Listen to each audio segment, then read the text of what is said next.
Hello दोस्तों, मैं आप सबकी पिया हाजिर हूँ एक फिर से नई कहानी के साथ। ये कहानी आपको और भी ज़्यादा इंटरेस्टिंग लगे, इसके लिए आप इस कहानी को सुनते वक्त ईयरफोन का प्रयोग ज़रूर करें। इससे इस कहानी की ऑडियो आपको पसंद आएगी जब आपके कानों तक पहुँचेगी। तो चलिए अब इस कहानी में हम आगे बढ़ते हैं। मेरा नाम सविता सिंह है, मैं हरियाणा से हूँ और 27 की शादीशुदा औरत हूँ।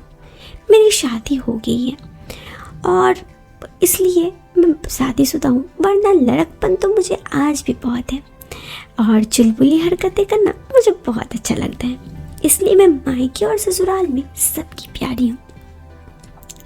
अब दोस्तों, अगर आपको मेरी वीडियो पसंद आए तो वीडियो को लाइक कर दीजिएगा और चैनल पे पहली बार आए हैं तो सब्सक्राइब कीजिएगा।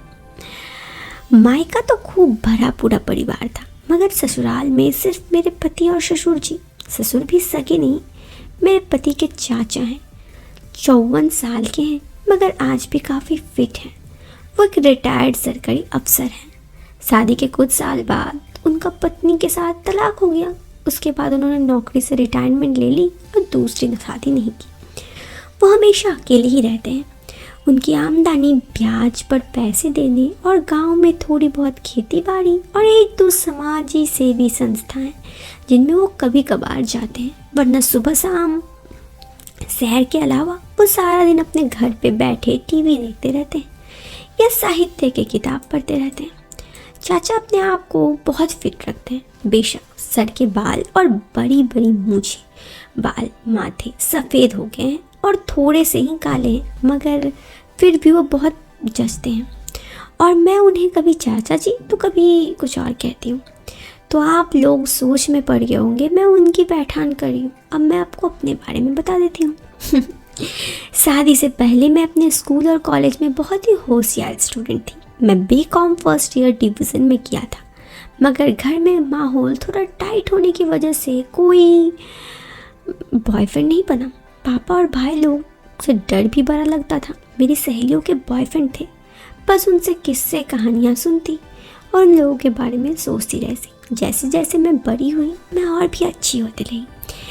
कई तो लड़के मुझे लाइन मारते, कई बार तो सहेलियों के बॉयफ्रेंड भी मुझे लाइन मारते, अपने दोस्तों से मेरी सेटिंग की बात करते, मगर मैंने कभी हाँ नहीं की।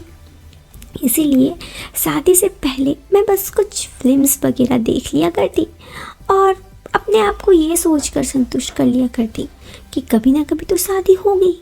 खैर, उसके बाद जब मैं बीकॉम के फाइनल ईयर में थी तभी मेरी सगाई हो गई। मेरे पति देखने में भी बहुत आकर्षक थे। पहली नज़र में मुझे उनसे प्यार हो गया। उसके बाद सगाई से लेकर शादी तक हम दोनों कई बार मिले। एक बार हम साथ मूवी देखने गए, मगर पति थोड़े अच्छे इंसान थे। सिर्फ बस वो कहते कि मैं सोचती कि बहुत सारे ऐसा तो होता है कि ये सब अपने बॉयफ्रेंड पूरा करते हैं, मगर वो मेरा मंगेतर पूरा कर रहा था। इससे पहले ही कह दिया कि जितना ज़्यादा प्रेम हम अभी करेंगे उतना ही शादी के बाद अच्छा नहीं रहेगा। मैं अपनी इच्छाओं को सब रोक के रखती कि एक समय सब होगा। अब मैं 25 साल तक सब दबा के रखी थी तो और कुछ दिन ही सही। फिर मेरी शादी हुई। शादी के बाद मेरी ज़िंदगी बड़ी ही हसीन थी, वो आप लोगों को बाद में कभी बताऊंगी। खैर, शादी के बाद मेरे पति एक जूनियर ऑफिसर थे तो उन्हें काम का बिल्कुल लोड नहीं था। वो सुबह ऑफिस 9-10 बजे जाते, शाम को 6 बजे तक आ जाते और फिर मेरे साथ खूब समय स्पेंड करते। हम खूब घूमने जाते। उस वक्त चाचा जी भी नहीं रहते। हम लोग लाइफ को खूब एंजॉय किए। लेकिन फिर शादी के 1.5 साल बाद मेरे पति का प्रमोशन हो गया और वो जूनियर एग्जीक्यूटिव से सीनियर एग्जीक्यूटिव बन गए। ऐसे में अब वो काम में बिजी रहने लगे। कभी 9 बजे कभी 10 बजे आने लगे। मुझे रात का खाना भी अकेले खाना पड़ता। कई बार मैं अपने पति को फ़ोन करती तो वो कहते कि अभी इतना जल्दी तो आ नहीं पाऊँगा, तुम खा लो। मुझे कभी कभी बहुत बुरा लगता। ऐसे ही वक्त बीतने लगा। मेरे घर के बगल में एक चोपड़ा जी रहती।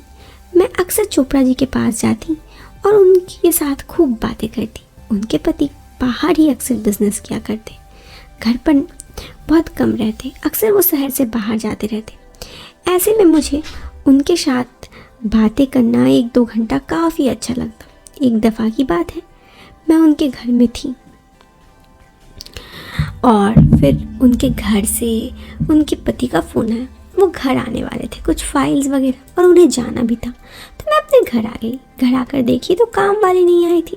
मुझे काम वाली पे गुस्सा आया। झाड़ू बर्तन सब इधर था। मैंने काम वाली को फ़ोन किया तो उसने कहा, अरे मेम साहब आपके घर में हूँ। ये सुन मुझे बहुत गुस्सा आया। घर पर सारा सामान इधर उधर फेंका था। वो कह रही थी मैं आपके घर में हूँ। मैंने उसे कुछ नहीं कहा। फ़ोन काटा तो देखा चाचा जी के कमरे से हंसने मुस्कुराने की आवाज़ें आ रही थी, लेकिन ये आवाज़ कुछ और ही थी। मुझे समझ में नहीं आया कि आखिर मांजरा क्या है। मैं जब उनके घर में गई तो देखकर चौंक गई। चाचा जी तो अंदर थे और काम वाली भी अंदर थी, और उन दोनों का इसमें मुझे बिल्कुल समझ नहीं लगा कि आखिर क्या मैटर है। लेकिन मैं ये सारी बातें अपने पति को नहीं कह रही थी, लेकिन मेरे दिल में इन सब चीज़ को लिए एक अरमान ज़रूर जाग गया। खैर, फिर आप तो सोच ही सकते हैं क्या हुआ। तो ये थी मेरी ज़िंदगी की एक दास्तां। कैसी लगी आप इनबॉक्स पे कमेंट करके ज़रूर बताएं। पसंद आई हो तो आप वीडियो को एक लाइक कर दें। चैनल पे पहली बार आए हैं तो सब्सक्राइब करें।